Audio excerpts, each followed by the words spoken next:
Si os cuento esta historia, quizás nunca más veáis el silencio de la misma manera. Durante 40 años guardé un secreto que me carcomió el alma, que envenenó mi matrimonio, que me robó el sueño, y que finalmente me costó todo lo que más amaba en este mundo, mi familia. Hay secretos que son como semillas de flores, que cuando los plantas en el momento correcto, florecen en algo hermoso. Pero hay otros secretos que son como tumores malignos, que crecen en la oscuridad, se alimentan del silencio, y poco a poco van destruyendo todo lo que tocan. El mío era de los segundos. Durante 40 años viví con la ilusión de que estaba protegiendo a mi familia, protegiendo a la congregación, protegiendo la obra de Jehová. Me convencí de que mi silencio era noble, que era un sacrificio necesario para el bien mayor.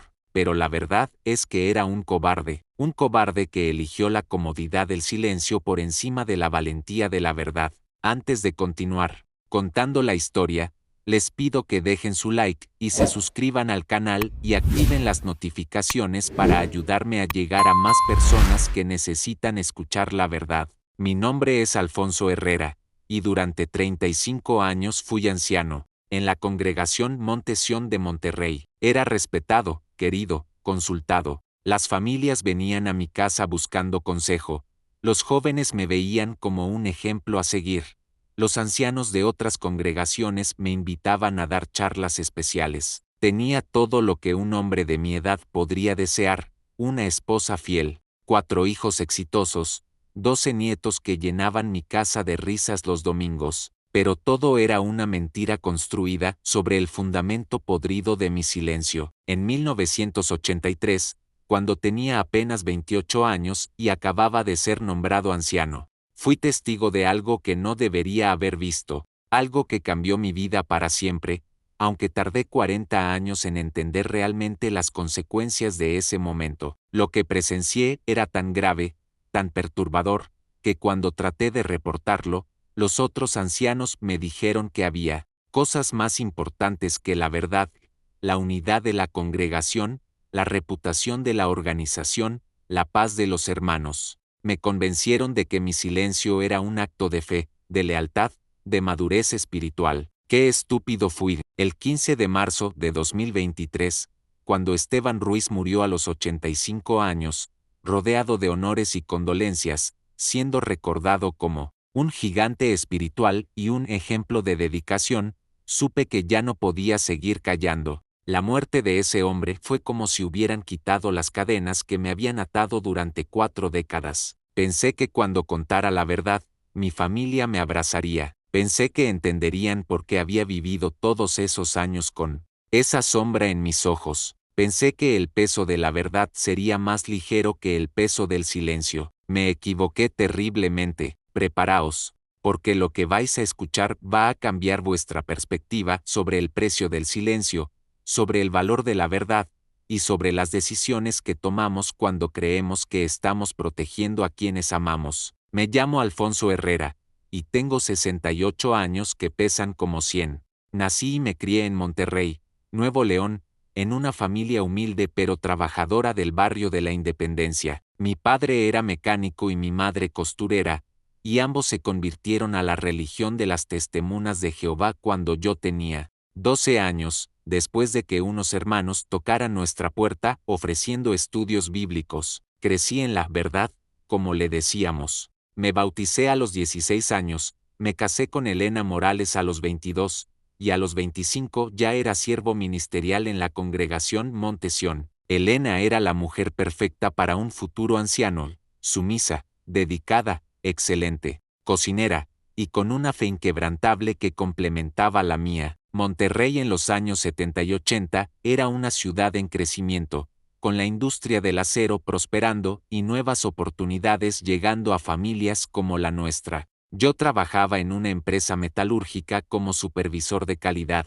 un trabajo estable que me permitía mantener a mi creciente familia y cumplir con mis responsabilidades espirituales. Elena y yo fuimos bendecidos con 4 hijos: Roberto, en 1978, Carmen en 1980, Miguel en 1983, y la pequeña Esperanza en 1986. Nuestra casa en la colonia Mitras Norte se llenaba de risas, estudios bíblicos familiares, y hermanos que venían a visitarnos después de las reuniones. Los domingos después del Salón del Reino, Elena preparaba cabrito al horno o machaca con huevos, y nuestra mesa siempre tenía lugar para uno más. En 1983, cuando Miguel nació, también recibí una de las mayores honras de mi vida espiritual. Fui nombrado anciano de la congregación a los 28 años, una edad considerada joven para tal responsabilidad. El hermano Esteban Ruiz, coordinador de la congregación y anciano desde hacía 15 años, fue quien propuso mi nombramiento. Esteban era una figura imponente en nuestra congregación. Tenía 48 años entonces, era contador público, manejaba las finanzas de varias empresas locales, y había construido una reputación sólida tanto en el mundo de los negocios como en la organización de Jehová. Era el tipo de hermano que aparecía en las fotografías de las asambleas, que daba charlas públicas en múltiples congregaciones, que los hermanos citaban como ejemplo de éxito espiritual y material. Su esposa, Dolores, era igualmente respetada. Sus 3 hijos varones ya eran siervos ministeriales, y su hija menor era pionera regular. La familia Ruiz era, en muchos sentidos, la familia modelo de nuestra congregación. Mi nombramiento como anciano coincidió con un periodo de crecimiento significativo para la congregación Monte Sión. Estábamos construyendo un nuevo salón del reino más grande, había muchas personas estudiando la Biblia, y las finanzas de la congregación estaban en excelente estado gracias a la administración de Esteban. Como anciano novato, Esteban se convirtió en mi mentor. Me enseñó sobre el manejo de los comités judiciales, sobre cómo aconsejar a las familias en crisis, sobre la importancia de mantener la unidad y la paz en la congregación. Era paciente, sabio, y parecía genuinamente interesado en mi desarrollo espiritual. Alfonso, me decía después de las reuniones de ancianos, tienes un don natural para entender a las personas. Con el tiempo y la experiencia correcta, podrías llegar a ser coordinador de circuito. Esas palabras llenaban mi corazón de orgullo y determinación. Quería ser digno de la confianza que Esteban había depositado en mí. Los primeros meses como anciano fueron maravillosos. Disfrutaba enormemente las responsabilidades de pastorear al rebaño, de ayudar a resolver conflictos familiares, de dar charlas públicas que edificaban a los hermanos. Elena estaba orgullosa de tener un esposo anciano, y mis hijos comenzaban a mostrar signos de seguir mis pasos en el servicio a Jehová. Todo parecía perfecto en mi vida. Tenía una familia hermosa,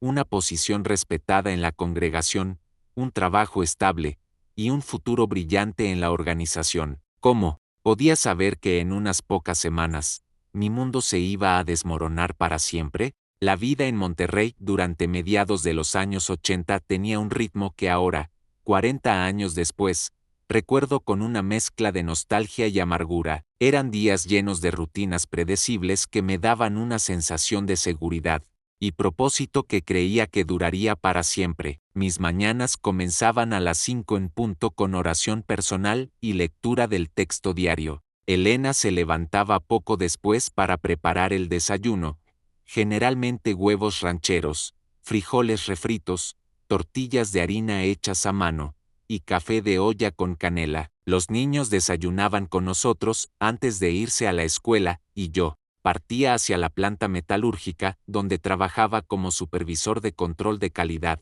El trabajo era demandante pero satisfactorio. Monterrey estaba en pleno auge industrial, y nuestra empresa fabricaba componentes para la industria automotriz y de construcción. Mi posición requería atención al detalle, liderazgo de equipos, y toma de decisiones que afectaban la calidad de los productos. Era exactamente el tipo de trabajo que desarrollaba habilidades útiles para mis responsabilidades como anciano. Las tardes eran para la familia y la congregación. Los lunes y viernes teníamos reuniones en el Salón del Reino, la escuela del Ministerio Teocrático los lunes, y la reunión de servicio los viernes. Los martes por la noche Elena y yo dirigíamos un estudio bíblico con una familia interesada del barrio. Los miércoles era nuestra noche familiar, cuando estudiábamos la atalaya con los niños y repasábamos las lecciones de la escuela del ministerio. Los fines de semana eran especiales. Los sábados por la mañana salíamos en servicio del campo,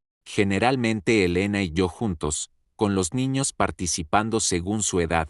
Roberto, que entonces tenía 5 años, ya podía sostener las revistas y sonreír a las personas en las puertas. Después del servicio, almorzábamos en casa y pasábamos la tarde en actividades familiares, parques, visitas a familia, o simplemente, descansando en el patio trasero de nuestra casa. Los domingos eran el corazón de nuestra semana espiritual. La reunión pública comenzaba a las 10 de la mañana, seguida por el estudio de la atalaya. Como anciano, yo tenía responsabilidades regulares: dar charlas públicas, dirigir el estudio de la atalaya, participar en las reuniones de ancianos. Después del programa dominical, después de las reuniones dominicales, nuestra casa se transformaba en un centro de actividad social. Elena preparaba comidas abundantes: mole con pollo, arroz rojo, frijoles charros, tortillas calientes, agua fresca de Jamaica o tamarindo. Los hermanos venían con sus familias, los niños jugaban en el patio, los adultos conversaban sobre la reunión de la mañana, sobre planes de predicación, sobre las próximas asambleas. Esteban Ruiz era un visitante frecuente en estos almuerzos dominicales. Venía con Dolores y sus hijos, y siempre tenía historias interesantes sobre las asambleas de distrito donde había dado charlas, sobre hermanos de otras congregaciones, sobre proyectos especiales de la organización. Era un narrador carismático que mantenía a todos entretenidos con sus relatos. Alfonso, me decía durante estos encuentros, necesitamos hablar sobre algunos proyectos especiales que estamos desarrollando para la congregación. Hay oportunidades de expansión que requerirán hermanos con visión y dedicación. Estas conversaciones me emocionaban enormemente. Esteban hablaba de planes para construir no solo un salón del reino más grande, sino también un centro de actividades comunitarias para los hermanos, quizás incluso una escuela primaria para los hijos de los testigos. Sus ideas eran ambiciosas, inspiradoras, y yo me sentía honrado de que me considerara para participar en estos proyectos visionarios. Las finanzas de la congregación estaban en excelente estado. Esteban manejaba no solo las contribuciones regulares, sino también fondos especiales que algunos hermanos prósperos habían donado para los proyectos de expansión. Como contador público exitoso, tenía la confianza total de los otros ancianos para manejar estos asuntos financieros complejos. Mi vida familiar también florecía. Roberto era un niño brillante que ya mostraba interés en las verdades bíblicas. Carmen era dulce y obediente, siempre dispuesta a ayudar a Elena con las tareas domésticas. Miguel, aunque apenas era un bebé, ya llenaba la casa con su risa contagiosa. Y Elena era mi compañera perfecta, mi apoyo constante, mi confidente en todo. Durante las noches, después de que los niños se habían dormido, Elena y yo nos sentábamos en el portal de nuestra casa, tomando té de manzanilla y planificando nuestro futuro. Hablábamos sobre criar a nuestros hijos en la verdad, sobre mi crecimiento como anciano, sobre la posibilidad de que eventualmente fuera nombrado superintendente de circuito. Alfonso, me decía Elena mientras mecía a Miguel en sus brazos, siento que Jehová nos está bendiciendo abundantemente. Tenemos todo lo que necesitamos, y el futuro se ve tan prometedor. Tenía razón, o al menos, eso parecía en aquel entonces. ¿Qué opináis hasta ahora de esta vida aparentemente perfecta? ¿Habéis tenido alguna vez esa sensación de que todo está demasiado bien como para durar? Todo comenzó a cambiar de manera muy sutil a principios de octubre de 1983. Los cambios eran tan pequeños que al principio pensé que eran imaginaciones mías, resultado del estrés de balancear las responsabilidades de anciano novato con el trabajo y la familia joven. Lo primero que noté fue que Esteban comenzó a tener reuniones privadas más frecuentes. Como coordinador, siempre había tenido algunas reuniones individuales con hermanos que necesitaban consejo personal, pero de repente estas reuniones se volvieron casi diarias. Su oficina en casa, que conocía bien por las reuniones de ancianos que se celebraban ahí, comenzó a tener un flujo constante de visitantes en horarios inusuales. Esteban parece muy ocupado últimamente, le comenté a Elena una noche después de haber visto varios autos saliendo de su casa cuando pasamos por su barrio. Bueno, ya sabes cómo es, respondió Elena mientras doblaba la ropa limpia. Es un anciano muy dedicado, probablemente hay muchas familias que necesitan su ayuda, pero había algo en estos encuentros que no encajaba. Los hermanos que visitaban a Esteban no parecían personas buscando consejo espiritual, eran hombres de negocios, algunos que yo no reconocía como miembros de la congregación, y las reuniones se extendían hasta muy tarde en la noche. Durante las reuniones de ancianos, Esteban comenzó a mencionar proyectos especiales que requerían manejo confidencial y que no todos los ancianos necesitaban conocer en detalle. Cuando yo o algún otro anciano hacíamos preguntas específicas sobre estos proyectos, Esteban respondía con evasivas elegantes. Alfonso, hermano, me decía con esa sonrisa paternal que me había acostumbrado a respetar, hay aspectos de estos proyectos que requieren experiencia en finanzas y negocios que tú aún no has desarrollado. Cuando sea el momento apropiado, te involucraré más directamente. Estas respuestas me hacían sentir inmaduro e impaciente, así que decidí confiar en su juicio y esperar pacientemente mi turno para participar más activamente. Pero las inconsistencias comenzaron a acumularse. Un sábado por la mañana, mientras preparaba mis materiales para el servicio del campo, vi a Esteban saliendo de su casa con un maletín de cuero que no había visto antes. Era temprano, demasiado temprano para reuniones de negocios normales, y su destino claramente no era el Salón del Reino. Esa misma semana, durante una reunión de ancianos, Esteban presentó un informe financiero que mostraba una disminución significativa en los fondos destinados al nuevo Salón del Reino. Cuando pregunté sobre las razones de esta disminución, me explicó que había inversiones temporales que generarían mayores retornos para los proyectos de construcción. ¿Qué tipo de inversiones?, pregunté, tratando de sonar casual pero sintiendo una inquietud creciente. Inversiones en propiedades que se revenderán con ganancia, respondió Esteban. Es una práctica común entre congregaciones prósperas. Multiplica los fondos disponibles para la obra del reino. Los otros ancianos parecían satisfechos con esta explicación, pero yo tenía preguntas que no sabía cómo formular. ¿Estaba la organización de las Testemunas de Jehová involucrada en especulación inmobiliaria? ¿Era eso consistente con nuestros principios sobre la simplicidad y la separación del mundo? Una tarde de miércoles, mientras regresaba temprano del trabajo por una emergencia familiar menor, pasé por casualidad frente a la oficina de bienes raíces más prestigiosa de Monterrey. Vi a Esteban saliendo del edificio con dos hombres que claramente no eran testigos de Jehová. Uno llevaba cadenas de oro pesadas, el otro fumaba un cigarro caro. La conversación parecía animada, con Esteban gesticulando de manera que sugería que él estaba a cargo de la situación. Me estacioné discretamente y observé por unos minutos. Los tres hombres se dirigieron al estacionamiento donde Esteban había dejado su auto nuevo, un Cadillac azul metálico que había comprado recientemente, y que me había sorprendido por su lujo, especialmente considerando que los ancianos generalmente modelaban simplicidad material. Esa noche no pude dormir. Las piezas de un rompecabezas que no quería completar comenzaban a formar una imagen que me aterrorizaba. Elena notó mi inquietud. ¿Qué te pasa, Alfonso? Has estado muy distraído. Últimamente, solo son presiones del trabajo, le mentí. ¿Por qué?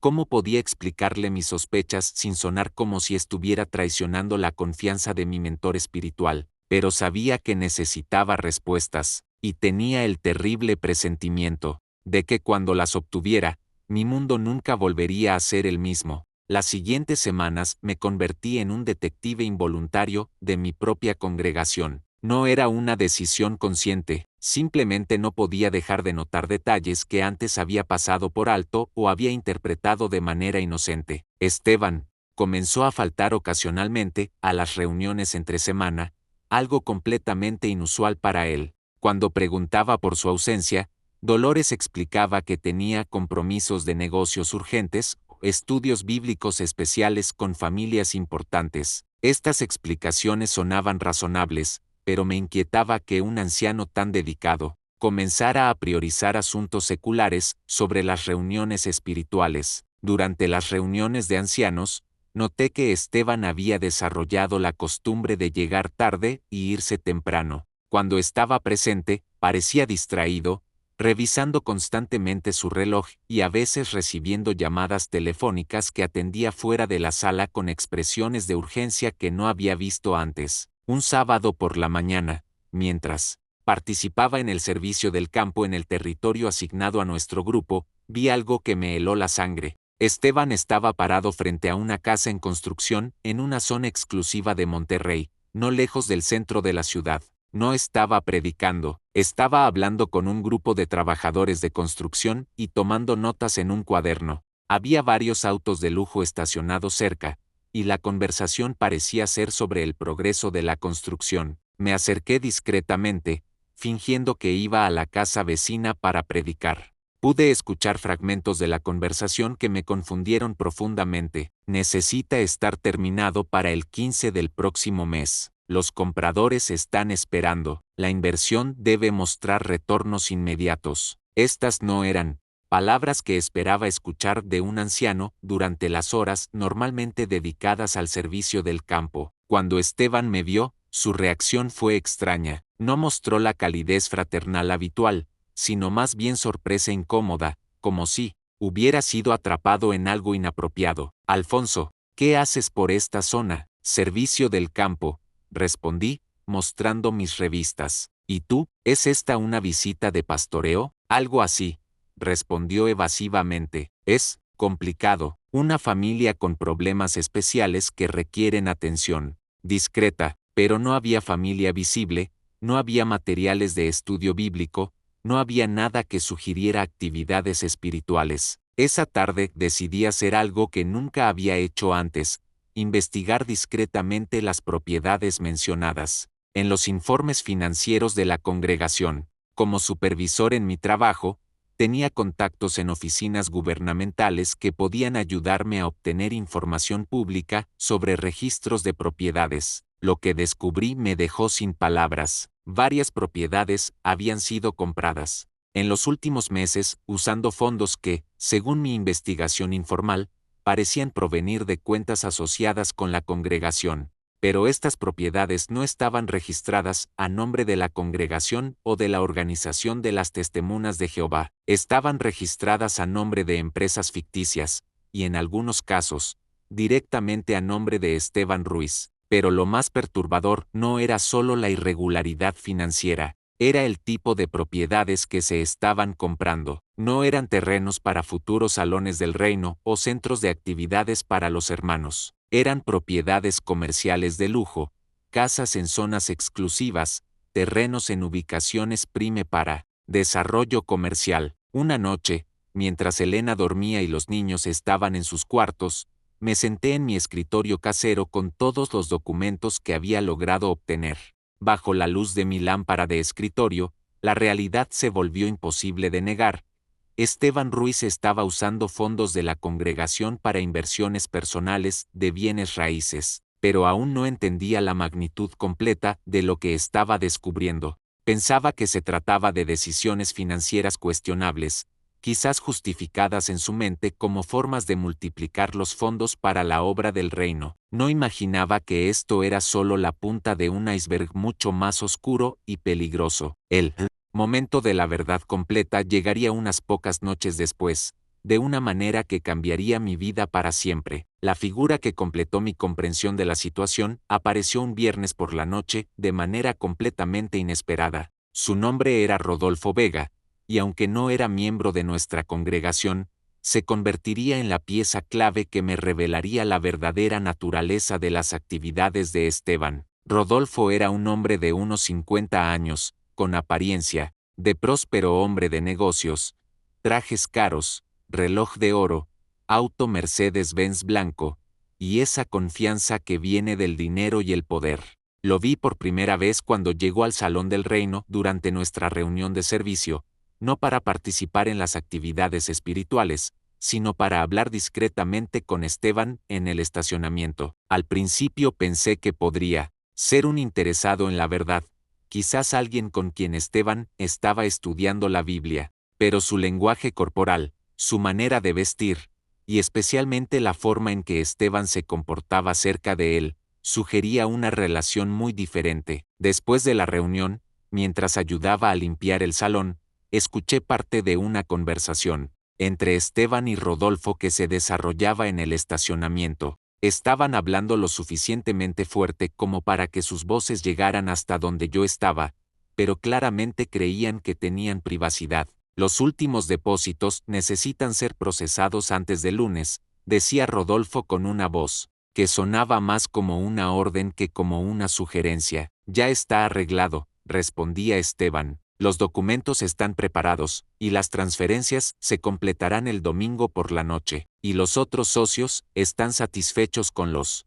retornos? Completamente. De hecho, están interesados en expandir las operaciones. Estas no eran conversaciones sobre estudios bíblicos o actividades congregacionales. Durante las siguientes semanas, Rodolfo se convirtió en una presencia regular en los eventos de la congregación, pero siempre en los márgenes, siempre en conversaciones privadas con Esteban, siempre con ese aire de urgencia comercial que parecía fuera de lugar en nuestro ambiente espiritual, investigando discretamente algo que me hacía sentir culpable pero que no podía evitar. Descubrí que Rodolfo Vega era conocido en los círculos de bienes raíces de Monterrey como un especulador agresivo y, según rumores que circulaban en mi lugar de trabajo, alguien con conexiones cuestionables. Un compañero de trabajo que tenía experiencia en el sector inmobiliario me proporcionó información preocupante cuando mencioné casualmente el nombre de Rodolfo. Ese tipo está involucrado en proyectos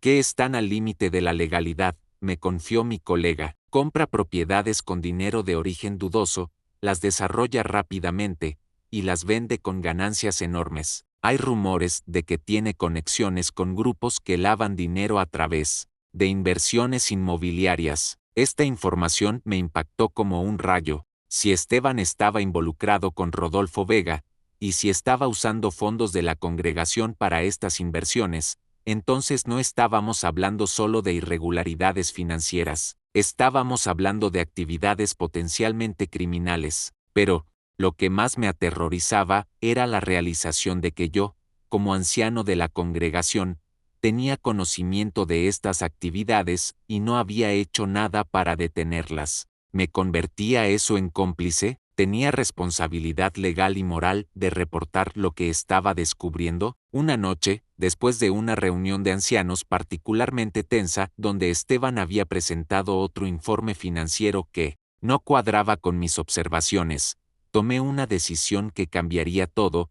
Iba a confrontar directamente a Esteban con mis sospechas, pero antes de que pudiera planificar esa confrontación, el destino intervino de una manera que me forzó a enfrentar la verdad completa de manera mucho más dramática y peligrosa de lo que jamás había imaginado. Las semanas que siguieron a mis descubrimientos sobre Rodolfo Vega fueron las más tortuosas de mi vida hasta ese momento. Me encontré viviendo en un estado constante de ansiedad, dividido entre mi lealtad hacia Esteban como mentor y mi creciente certeza de que estaba involucrado en actividades gravemente cuestionables. Las noches se volvieron insoportables. Me despertaba a las 3 de la mañana con el corazón acelerado, repasando una y otra vez todo lo que había visto y escuchado. Elena comenzó a notar mi insomnio. Alfonso, estás muy inquieto últimamente. ¿Hay problemas en el trabajo? No, mi amor. Solo son responsabilidades de la congregación que me tienen preocupado,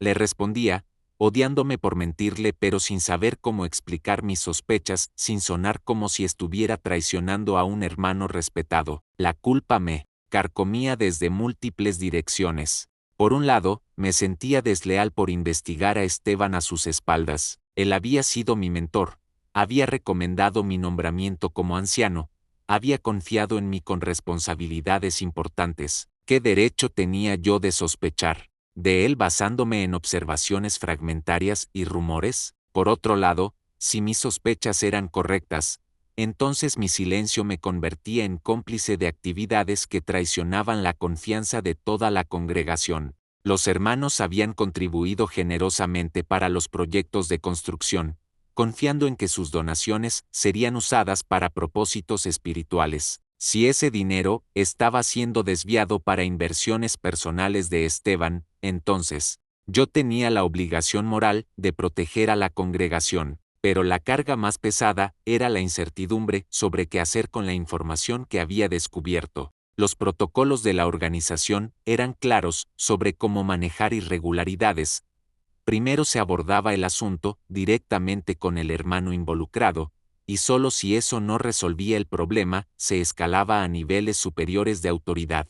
Pero, ¿cómo confrontas al coordinador de la congregación con acusaciones de malversación financiera? ¿Cómo acusas a un anciano respetado de estar involucrado con especuladores inmobiliarios de dudosa reputación? Durante las reuniones de ancianos, me encontraba observando a Esteban con nuevos ojos, buscando señales de culpabilidad o inconsistencias en sus explicaciones, pero él mantenía su compostura habitual, su tono paternal, su aparente dedicación a los asuntos espirituales de la congregación. Una tarde de martes, después de una reunión particularmente difícil en el trabajo, decidí buscar consejo espiritual en la oración. Me arrodillé en mi habitación y oré como no había orado en años, pidiéndole a Jehová que me diera sabiduría para saber qué hacer, valor para actuar correctamente, y perdón por los pensamientos negativos que estaba teniendo sobre un hermano, pero mi oración fue interrumpida por una llamada telefónica que cambiaría todo. Era Dolores, la esposa de Esteban, y su voz sonaba desesperada. Alfonso, necesito hablar contigo urgentemente. ¿Puedes venir a la casa ahora mismo? Esteban no está, y hay algo que tienes que saber. El tono de su voz me heló la sangre. En todos los años que la había conocido, nunca había escuchado a Dolores sonar tan asustada, tan quebrada. Por supuesto, hermana, voy para allá inmediatamente. Durante el trayecto en auto hacia la casa de los Ruiz, mi mente corría con posibilidades. ¿Había descubierto Dolores las mismas irregularidades que yo? ¿Había algo más que yo no sabía? ¿Estaba Esteban en algún tipo de peligro? Cuando llegué a su casa, Dolores me esperaba en la puerta con los ojos rojos de llorar. Me invitó a pasar a la sala, y lo que me dijo en los siguientes 30 minutos destruyó completamente cualquier esperanza que hubiera tenido de que mis sospechas fueran incorrectas. Alfonso, comenzó con voz temblorosa, Esteban está en problemas muy serios, y creo que toda la congregación está en peligro por lo que él ha estado haciendo. Lo que Dolores me reveló esa tarde superó mis peores temores. Durante las últimas 2 horas, mientras Esteban había salido a una de sus reuniones de negocios, ella había descubierto documentos en su oficina casera que probaban que mis sospechas eran solo una fracción de la realidad. Alfonso, me dijo mientras me mostraba una carpeta llena de papeles, Esteban no solo está invirtiendo dinero de la congregación sin autorización, está falsificando documentos, creando empresas fantasma, y trabajando con personas que me dan mucho miedo. Con manos temblorosas, me mostró contratos de compraventa de propiedades donde aparecían firmas que claramente no pertenecían a las personas cuyos nombres estaban impresos. Había estados de cuenta bancarios de múltiples cuentas que mostraban transferencias de fondos en cantidades que excedían por mucho las contribuciones conocidas de la congregación.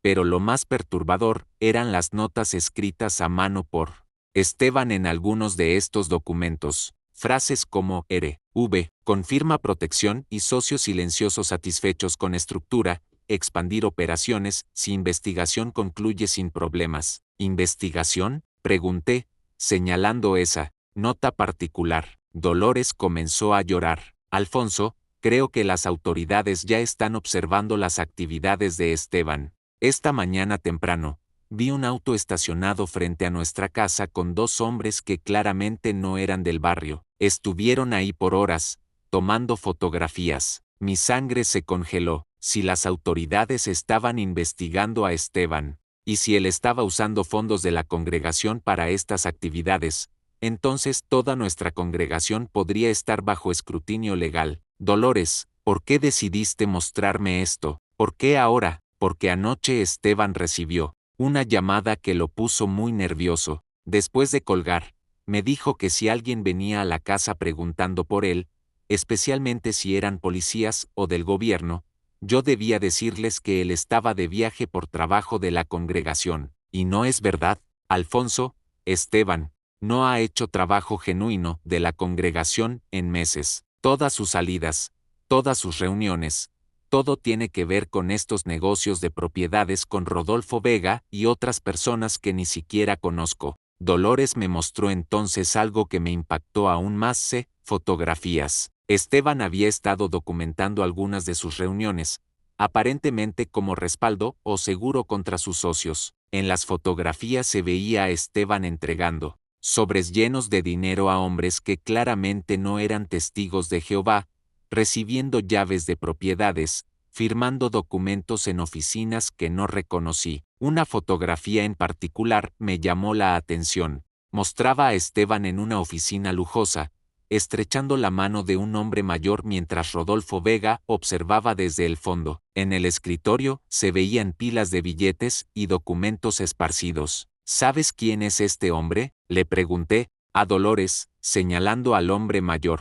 Creo que es alguien muy importante en el mundo de los negocios aquí en Monterrey. Esteban lo menciona con mucho respeto, como si fuera su jefe o algo así. En ese momento, entendí que esto había escalado mucho más allá de simple malversación de fondos congregacionales. Esteban estaba involucrado en una red de corrupción que probablemente incluía lavado de dinero, fraude inmobiliario, y posiblemente otras actividades criminales. Dolores, ¿has hablado con algún otro anciano sobre esto? No, Alfonso, tú no eres el único en quien confío. Los otros ancianos respetan tanto a Esteban que no me creerían, o pensarían que estoy exagerando problemas matrimoniales. Tenía razón. Esteban había cultivado una reputación tan sólida durante tantos años, que cualquier acusación sería vista con escepticismo, especialmente viniendo de su propia esposa. ¿Qué quieres que haga?, le pregunté, aunque ya sabía que mi vida tranquila había terminado para siempre. Ayúdame a detener esto antes de que destruya toda la congregación, antes de que Esteban arruine las vidas de todas las familias que han confiado en él. Esa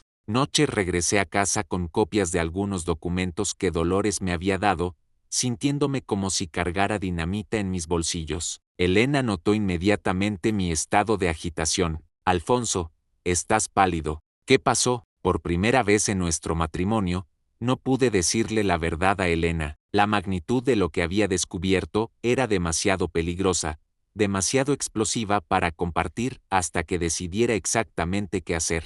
Solo problemas complicados en la congregación, mi amor. Nada de lo que tengas que preocuparte. Pero sabía que esa mentira era el primer paso en un camino que me alejaría de todo lo que amaba. El momento de la confirmación absoluta llegó 3 noches después de mi conversación con Dolores, de una manera que nunca podré olvidar. Era un viernes por la noche, y según mi conocimiento, Esteban estaba en una asamblea de circuito en Guadalajara, pero cuando regresaba tarde del trabajo, debido a una emergencia en la planta, vi su Cadillac azul estacionado discretamente detrás de un restaurante cerrado en las afueras de Monterrey. Mi instinto me gritó que algo importante estaba sucediendo. Aparqué mi auto a una distancia prudente y esperé, sin saber realmente qué esperaba ver, pero sintiéndome compelido a quedarme. Alrededor de las 10 de la noche, Esteban salió del restaurante, acompañado por Rodolfo Vega y 2 hombres más,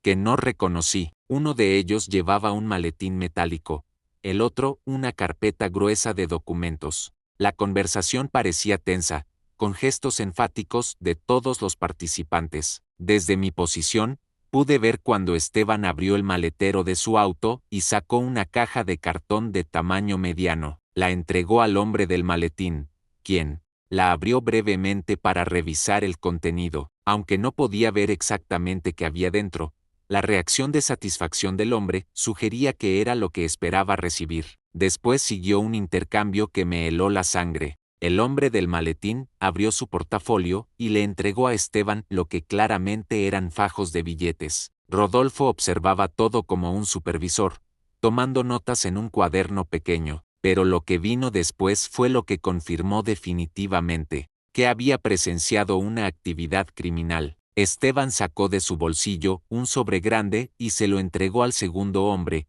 quien inmediatamente lo abrió y comenzó a examinar documentos que parecían ser oficiales. Después de unos minutos de revisión, el hombre sacó un sello y comenzó a firmar los documentos. Desde mi experiencia en control de calidad industrial, reconocí la naturaleza de lo que estaba viendo: documentos oficiales siendo falsificados o alterados ilegalmente. Cuando la reunión terminó y los 4 hombres se separaron, decidí seguir a Esteban. Mantuve una distancia segura mientras él conducía, no hacia su casa como esperaba, sino hacia una zona industrial de Monterrey que conocía bien por mi trabajo. Esteban se detuvo frente a un almacén que oficialmente estaba cerrado, pero que tenía luces encendidas en el interior. Usó una llave para entrar, confirmando que tenía acceso autorizado al lugar. La curiosidad venció a la precaución. Dejé mi auto estacionado en la calle y me acerqué al almacén. Las ventanas estaban ubicadas lo suficientemente altas como para requerir esfuerzo para mirar hacia adentro, pero encontré una caja de madera que me permitió tener una vista parcial del interior. Lo que vi me quitó el aliento. El almacén estaba lleno de materiales de construcción de alta calidad, pisos de mármol, accesorios de baño de lujo, puertas de madera fina, ventanas importadas. Esteban estaba dirigiendo a varios trabajadores en el proceso de cargar estos materiales en camiones de diferentes compañías, pero lo más perturbador era que reconocí algunos de estos materiales. Eran los mismos que habían sido donados por hermanos prósperos de la congregación para la construcción del nuevo Salón del Reino, materiales que habíamos anunciado públicamente como contribuciones amorosas para la obra del reino. Estaban siendo vendidos para ganancia personal. Esteban no solo estaba malversando dinero, estaba literalmente robando donaciones físicas de la congregación. Mientras observaba esta operación, Esteban recibió una llamada telefónica. Aunque no podía escuchar toda la conversación, su lenguaje corporal sugería frustración y preocupación. Después de colgar, se acercó a uno de los trabajadores y le dijo algo que hizo que el hombre detuviera inmediatamente lo que estaba haciendo. En unos pocos minutos, la actividad en el almacén cesó abruptamente. Los trabajadores comenzaron a cubrir los materiales con lonas, apagaron las luces de trabajo y salieron por una puerta trasera. Esteban fue el último en salir, asegurándose de cerrar bien el almacén antes de dirigirse a su auto. Esa noche, conduciendo de regreso a casa, supe que había cruzado un punto de no retorno. Ya no se trataba de sospechas o irregularidades menores. Había sido testigo directo de actividades criminales que involucraban robos organizados de propiedades de la congregación. Cuando llegué a casa, Elena ya estaba dormida. Me senté en mi escritorio y escribí todo lo que había visto esa noche, con fechas, horas, descripciones detalladas. Si algo me pasaba, quería que existiera un registro de lo que había descubierto. Al día siguiente, sábado por la mañana, Esteban apareció en el Salón del Reino para el servicio del campo como si nada hubiera pasado. Dirigió nuestro grupo de predicación con su carisma habitual, oró por el éxito de nuestras actividades, y hasta dio consejos espirituales a algunos hermanos jóvenes. Verlo actuar con tanta normalidad después de lo que había presenciado la noche anterior me enfermó físicamente. Durante el servicio del campo, tuve que excusarme 2 veces para vomitar. Esa tarde tomé la decisión más difícil de mi vida hasta ese momento. Iba a confrontar a Esteban directamente con toda la evidencia que había recopilado. Los días que siguieron a presenciar las actividades criminales de Esteban fueron los más oscuros de mi vida hasta ese momento. Me encontré en un estado de colapso emocional que amenazaba con destruir todo lo que había construido como esposo, padre y anciano. El peso de lo que sabía era aplastante. No podía comer sin sentir náuseas. No podía dormir sin pesadillas donde veía la cara de Esteban transformándose en la de un extraño malévolo. Durante el día, en el trabajo, me encontraba perdiendo la concentración, cometiendo errores que nunca había cometido antes. Elena comenzó a notar los cambios dramáticos en mi comportamiento, las ojeras bajo mis ojos, mi pérdida de apetito, mi distanciamiento emocional. Una noche, después de que había rechazado la cena por tercera vez consecutiva, me confrontó directamente. Alfonso,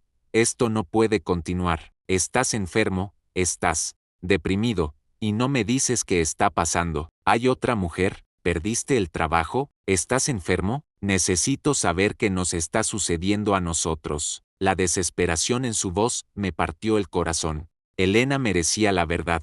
Pero, ¿cómo podía explicarle que el hombre que habíamos respetado como mentor espiritual por años era un criminal? ¿Cómo podía contarle que toda nuestra vida en la congregación estaba construida sobre una mentira? Elena, mi amor, le dije, tomando sus manos entre las mías, hay problemas muy serios en la congregación.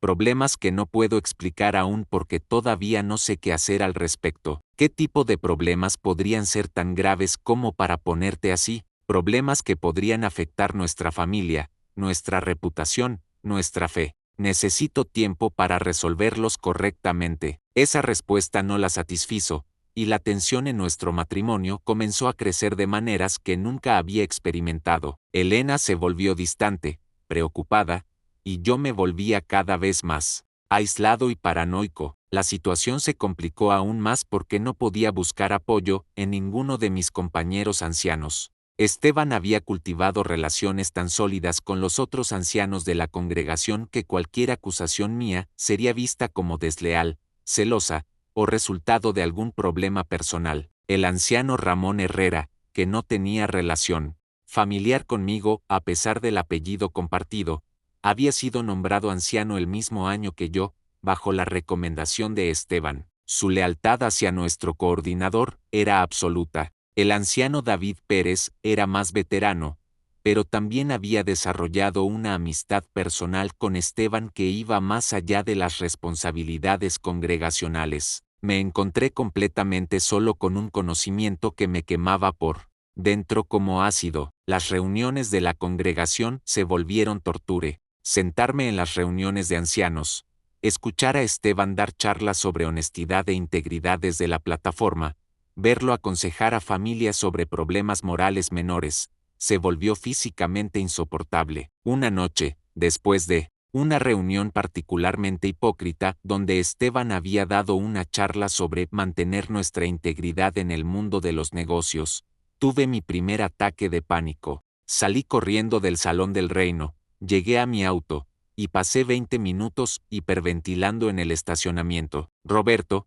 que entonces tenía 5 años, comenzó a preguntarme por qué ya no jugaba con él como antes. Carmen, de 3 años, se acercaba a mí buscando caricias que yo le daba de manera mecánica, sin la calidez genuina que había caracterizado mi relación con mis hijos. Papi está muy ocupado con trabajo de Jehová, le explicaba Elena a los niños cuando notaban mi distanciamiento, pero en sus ojos veía preguntas que no se atrevía a hacerme directamente. Una madrugada, alrededor de las 3 de la mañana, me levanté de la cama y fui a mi escritorio. Tomé papel y pluma, y comencé a escribir una carta a la Bethel en Brooklyn, reportando todo lo que había descubierto sobre las actividades de Esteban. Escribí durante 2 horas, detallando fechas, lugares, personas involucradas, montos de dinero, descripciones de documentos falsificados. Cuando terminé, tenía 5 páginas de evidencia meticulosamente documentada, pero cuando llegó el momento de firmar la carta, mi mano se paralizó. ¿Estaba realmente preparado para destruir la vida de un hombre basándome en mis observaciones? ¿Estaba preparado para causar un escándalo que afectaría a docenas de familias inocentes en la congregación? ¿Estaba preparado para enfrentar las consecuencias de acusar a un anciano respetado sin tener testigos adicionales que corroboraran mi testimonio? Doblé la carta y la guardé en el cajón de mi escritorio, donde permanecería durante semanas más, como un reproche silencioso a mi cobardía. La confrontación que había estado evitando durante semanas llegó de manera inesperada un martes por la noche, después de nuestra reunión de la escuela del ministerio teocrático. Esteban se me acercó cuando estaba guardando mis materiales de estudio, y su expresión era diferente a cualquier cosa que hubiera visto antes en él. Alfonso, necesitamos hablar. Hay asuntos importantes que requieren tu atención inmediata. Su tono no era el paternal y cálido al que me había acostumbrado. Había algo de urgencia, y quizás de amenaza, que me puso inmediatamente en alerta. Por supuesto, hermano Esteban. ¿De qué se trata? No aquí, ven a mi oficina en casa dentro de 1 hora. Y Alfonso me miró directamente a los ojos. Creo que ambos sabemos de qué vamos a hablar. Esas palabras me confirmaron lo que había temido. Esteban sabía que yo sabía. El trayecto a casa de Esteban fue uno de los más largos de mi vida. Mi mente corrió con posibilidades sobre cómo había descubierto mis investigaciones. Mera, ¿había visto la noche del almacén? ¿Había Dolores mencionado nuestra conversación? ¿Había notado mis preguntas discretas sobre los registros financieros? Cuando llegué a la casa de los Ruiz, Dolores me abrió la puerta con una expresión de terror que me heló la sangre. Alfonso, susurró mientras me dirigía hacia la oficina de Esteban, ten mucho cuidado, está muy alterado, y hay hombres que no conozco esperando en la oficina con él. Esa información me detuvo en seco. ¿Hombres que no conocía? ¿Qué tipo de confrontación había planeado Esteban? Cuando entré a la oficina, vi que no estaríamos solos. Rodolfo Vega estaba sentado en una silla al lado del escritorio de Esteban, y había otro hombre de pie cerca de la ventana, alguien que no había visto antes pero que tenía el aire de alguien acostumbrado a la violencia. Alfonso, dijo Esteban sin levantarse de su escritorio, permíteme presentarte a algunos asociados míos. Creo que es hora de que entiendas completamente la naturaleza de ciertos proyectos en los que hemos estado trabajando. Hermano Esteban, respondí, tratando de mantener mi voz estable, creo que ha habido algunos malentendidos sobre. No ha habido malentendidos, me interrumpió Rodolfo con una voz que sonaba como vidrio quebrado. Has estado metiendo la nariz donde no te llaman, haciendo preguntas donde no deberías, y eso nos pone a todos en una posición muy incómoda. El hombre junto a la ventana se movió ligeramente, y pude ver que llevaba algo bajo su chaqueta, que claramente no era un libro de oraciones. Alfonso, continuó Esteban, durante meses has estado investigando actividades que no entiendes, haciendo juicios sobre situaciones que están más allá de tu experiencia. Eso termina ahora. Esteban, dije, encontrando valor que no sabía que tenía, he visto lo suficiente para saber que estás robando dinero de la congregación, falsificando documentos, y trabajando con criminales. Eso no es algo que pueda ignorar. La expresión de Esteban se endureció de una manera que nunca había visto. ¿Criminales, Alfonso? Estás hablando de hombres de negocios respetados que están ayudando a expandir las oportunidades financieras para la obra del reino. Lo que tú llamas robo, nosotros lo llamamos inversión inteligente. ¿Y las falsificaciones de documentos? ¿Y la venta de materiales donados para el Salón del Reino? Rodolfo se rió de una manera que me hizo temblar. Parece que nuestro joven anciano ha estado muy ocupado jugando al detective. Esteban se levantó de su escritorio y se acercó a mí. Alfonso, voy a explicarte algo una sola vez, y espero que prestes mucha atención. Los proyectos en los que estoy involucrado generan recursos suficientes para construir no uno, sino 3 salones del reino. Los materiales donados que mencionas fueron vendidos para comprar materiales de mejor calidad a precios mayoristas. ¿Y por qué todo en secreto? ¿Por qué las empresas fantasma? ¿Por qué los documentos falsificados? Porque hay aspectos legales complejos que requieren estructuras corporativas específicas, y porque hay hermanos en la organización que no entenderían la sofisticación de estas operaciones. Era una explicación que sonaba casi plausible, diseñada para sembrar dudas en mi mente sobre mis propias observaciones. Pero Alfonso, continuó Esteban, el problema no es lo que has visto, el problema es lo que has decidido hacer con esa información. Rodolfo intervino, hemos escuchado que has estado considerando escribir cartas, hacer reportes, causar problemas innecesarios. En ese momento, entendí que mi vida estaba en peligro. ¿Qué voy a proponerte? Dijo Esteban. Es muy simple. Vas a olvidar todo lo que crees que has visto. Vas a continuar siendo un anciano ejemplar.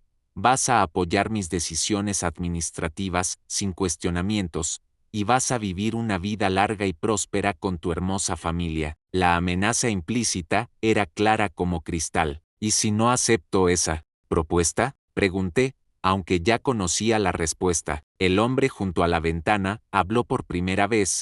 Sería una tragedia si algo le pasara a un anciano tan joven, especialmente con una familia tan pequeña que depende de él. En ese momento, mirando a los ojos de Esteban, vi a un extraño completo. El mentor que había respetado, el hermano que había admirado, había sido reemplazado por algo frío y peligroso. Necesito tiempo para pensar, dije finalmente. Tienes hasta el domingo, respondió Esteban. Después de la reunión, quiero tu respuesta final. Salí de esa casa sabiendo que mi vida había cambiado para siempre, y que las decisiones que tomara en los próximos días determinarían el resto de mi existencia. Los 3 días entre mi confrontación con Esteban y el domingo siguiente fueron los más agonizantes de mi vida. No podía comer, apenas podía dormir, y cada sombra en la calle me parecía una amenaza potencial. Elena sabía que algo terriblemente grave estaba sucediendo, pero yo no podía arriesgarme a contarle la verdad y ponerla en peligro. El domingo por la mañana, durante la reunión pública, tomé una decisión que cambiaría todo para siempre. Mientras escuchaba a Esteban dar una charla sobre manteniendo la integridad en tiempos difíciles, la ironía era tan grotesca que me enfermó físicamente. Supe que no podía seguir viviendo con este secreto. Después de la reunión, cuando los hermanos se dispersaban en sus conversaciones habituales, me acerqué al hermano David Pérez, el anciano más veterano de nuestra congregación. Hermano David, necesito hablar urgentemente contigo y con el hermano Ramón. Es sobre asuntos muy serios de la congregación. David me miró con curiosidad. ¿No puede esperar hasta la próxima reunión de ancianos? No, esto no puede esperar ni un día más. 20 minutos después, los 3 ancianos estábamos reunidos en una aula lateral del Salón del Reino. Esteban había sido convocado urgentemente por Ramón, sin saber por qué. Cuando Esteban entró al aula y me vio con los otros 2 ancianos, su expresión se transformó inmediatamente. Sabía exactamente lo que estaba a punto de suceder. Hermanos, comencé con una voz que temblaba pero que se fortalecía con cada palabra. Tengo información sobre actividades del hermano Esteban que comprometen gravemente la integridad de nuestra congregación. Alfonso, dijo Esteban con su tono más paternal, creo que estás confundido sobre. No estoy confundido, lo interrumpí, y por primera vez en semanas, me sentí completamente claro sobre lo que tenía que hacer. He sido testigo directo de actividades criminales, y tengo evidencia documentada. Durante la siguiente hora, revelé todo, los documentos que Dolores me había mostrado, las fotografías de intercambios de dinero, la venta ilegal de materiales donados, la falsificación de documentos, las conexiones con Rodolfo Vega y otros criminales conocidos. David y Ramón escucharon, en silencio total, con expresiones que iban del shock a la incredulidad y finalmente al horror. Esteban intentó varias estrategias. Primero negó todo categóricamente, después trató de minimizar las actividades como malentendidos sobre procedimientos de inversión. Luego atacó mi credibilidad, sugiriendo que yo estaba celoso de su posición social, o que yo tenía problemas mentales que me hacían ver cosas que no existían. Pero cuando presenté las fotografías que Dolores me había dado, mostrando a Esteban intercambiando dinero con hombres claramente involucrados en actividades ilícitas, el silencio en la habitación se volvió sepulcral. Esteban, dijo David con una voz que temblaba de shock, ¿puedes explicar estas imágenes? Hermanos, respondió Esteban, y por primera vez pude ver grietas reales en su compostura. Hay contextos que ustedes no entienden. Hay presiones, hay situaciones complejas. ¿Situaciones complejas? Exploté finalmente. Esteban, has estado robando a la congregación, trabajando con criminales, y amenazando a cualquiera que se interponga en tu camino. ¿Amenazando?, preguntó Ramón, alarmado. Les conté sobre mi confrontación del martes anterior, sobre las amenazas veladas contra mi familia, sobre los hombres armados en la oficina de Esteban. Fue entonces cuando Esteban finalmente se quebró. No, tenía opción, gritó, con lágrimas de desesperación corriendo por sus mejillas. Rodolfo y sus socios me tenían atrapado. Comenzó como inversiones legítimas, pero cuando empezaron a exigir documentos falsificados, cuando empezaron a usar nuestras propiedades para lavar dinero de drogas, ya era demasiado tarde para salir. La confesión completa tomó 2 horas. Más, Esteban nos reveló que había estado siendo chantajeado por una red criminal que usaba las propiedades de la congregación como fachada para operaciones de lavado de dinero. Lo que había comenzado como inversiones inteligentes se había convertido en participación forzada en actividades criminales organizadas. Me dijeron que si no cooperaba, que si trataba de exponer las operaciones, matarían a Dolores y a mis hijos, sollozó Esteban, pero también me dijeron que si alguien más descubría lo que estaba pasando, todos nosotros estaríamos en peligro mortal. La magnitud de la situación se volvió clara.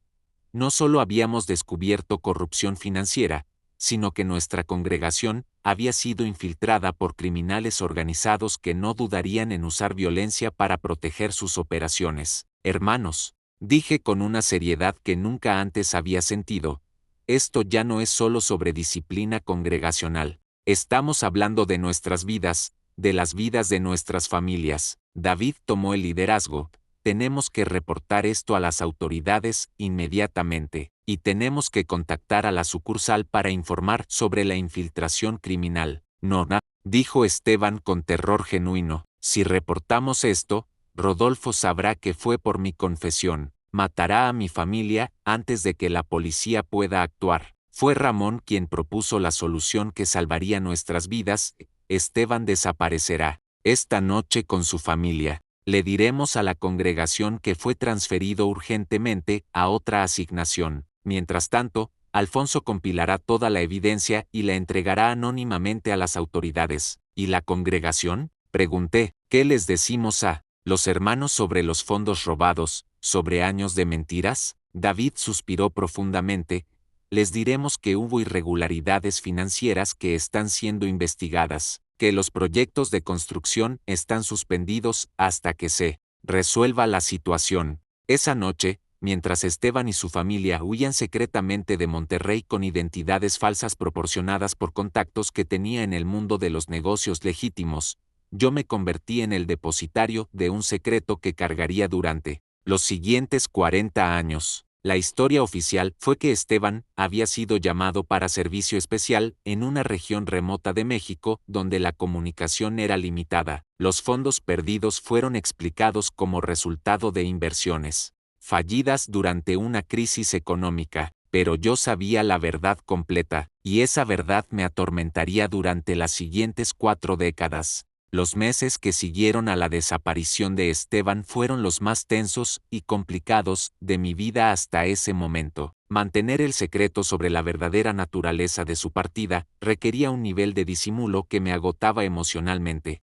Día tras día, la congregación Monte Sión entró en un periodo de crisis e incertidumbre. Los hermanos no entendían por qué Esteban había sido transferido tan repentinamente, especialmente sin una ceremonia de despedida o una explicación detallada de su nueva asignación. Las preguntas fueron constantes durante semanas. Hermano, Alfonso, me preguntaba constantemente la hermana María Reyes, ¿sabe usted cómo podemos contactar al hermano Esteban? Mi familia quería enviarle una carta de agradecimiento por todos sus años de servicio. La sucursal nos indicó que toda comunicación debe pasar por canales oficiales.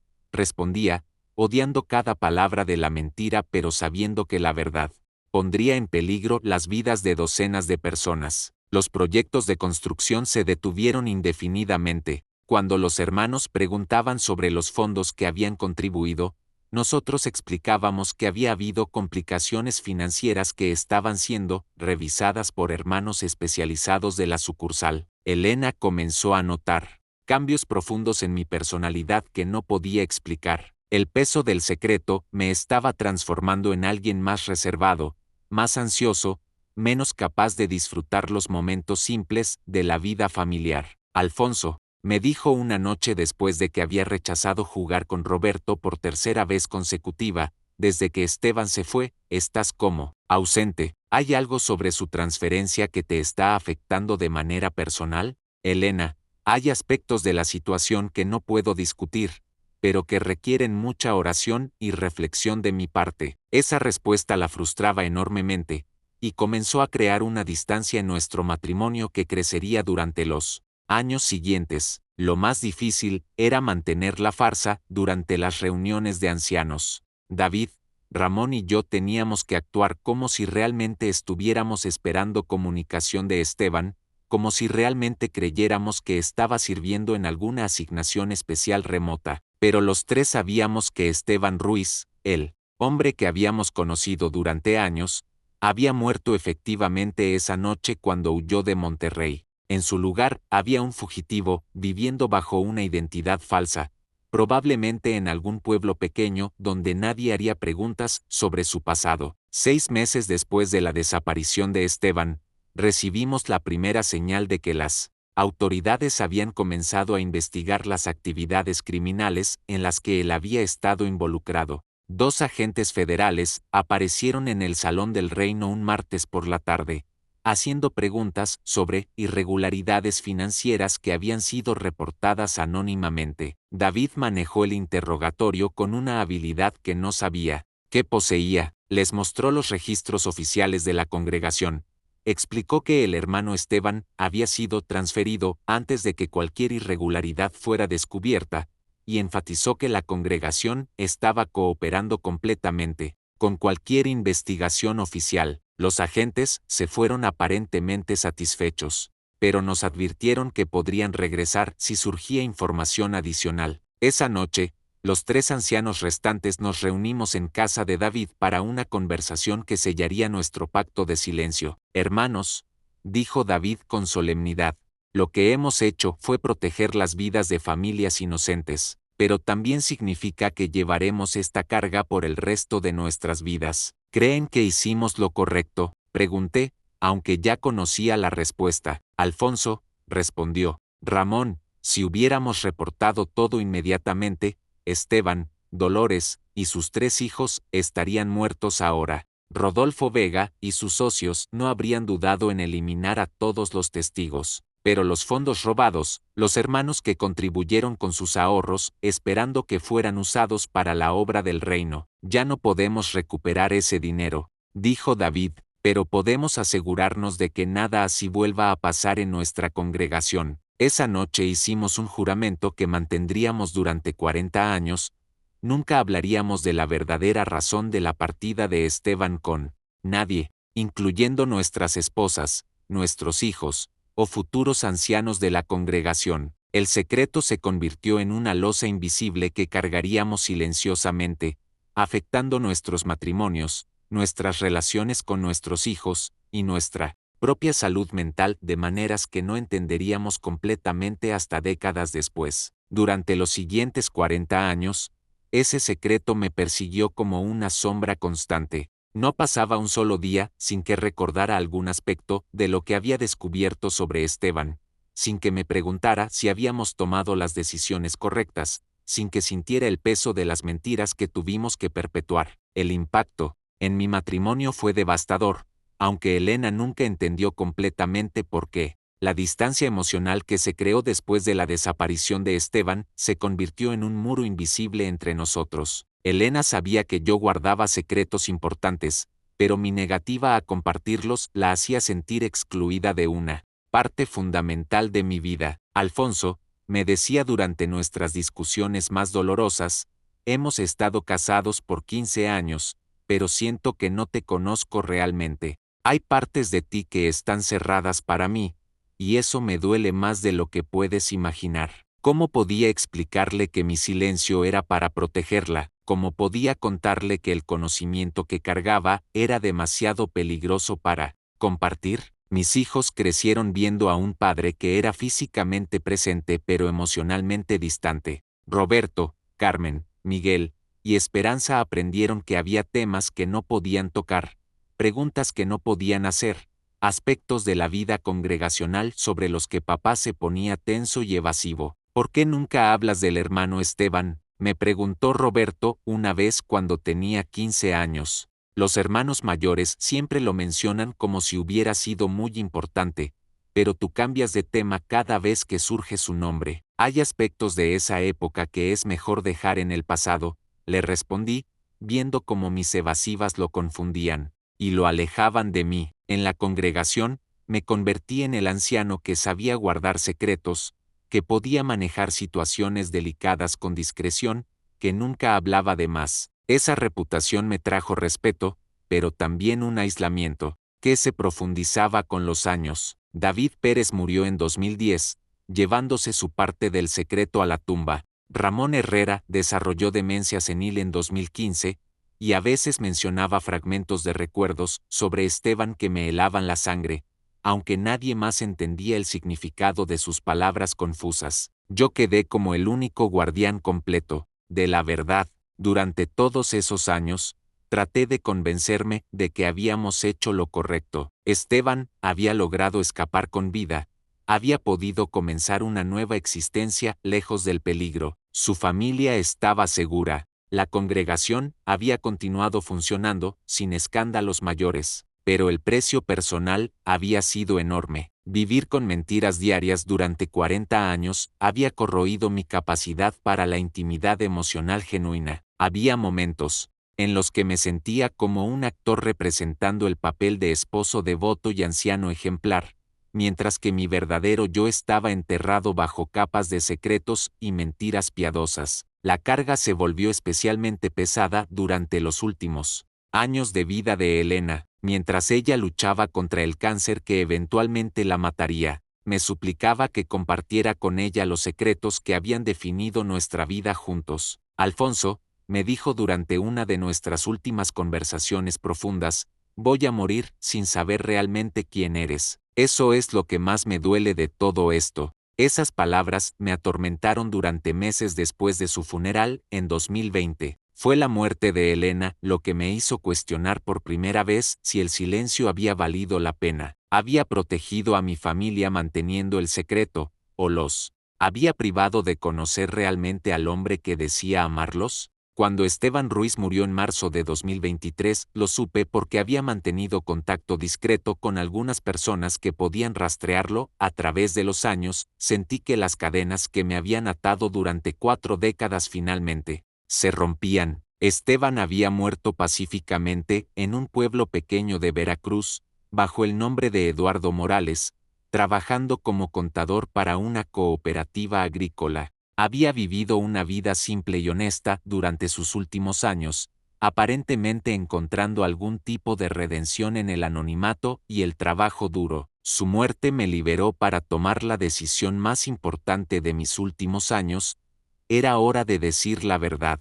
La decisión de revelar el secreto que había guardado durante 40 años no fue impulsiva. Durante meses después de la muerte de Esteban, oré, reflexioné, y pesé cuidadosamente las consecuencias de romper décadas de silencio. Sabía que contar la verdad destruiría la imagen que mis hijos tenían de mí como el padre íntegro que creían conocer. Sabía que cambiaría para siempre su perspectiva sobre la organización en la que habían sido criados. Sabía que causaría dolor, confusión y posiblemente resentimiento, pero también sabía que ya no podía vivir con la mentira. En diciembre de 2023, reuní a Roberto, Carmen, Miguel y Esperanza en mi casa de Ciudad de México, donde me había mudado después de la muerte de Elena. Les dije que tenía algo importante que compartir, algo que había guardado durante toda su vida adulta. Durante 4 horas, les conté todo: la corrupción de Esteban,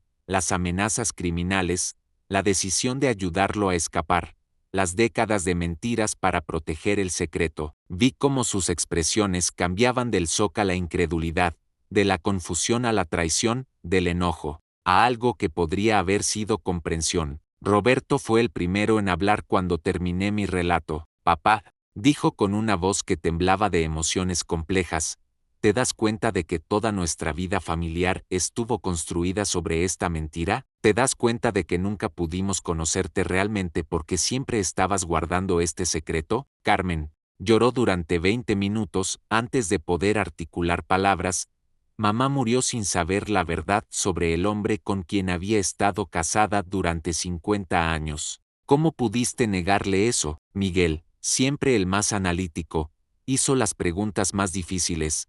¿cómo sabemos que esta es la única mentira que has guardado? ¿Cómo podemos confiar en cualquier cosa que nos hayas dicho durante todos estos años? Esperanza, la más joven y quizás la más compasiva, fue quien finalmente verbalizó lo que todos estaban pensando.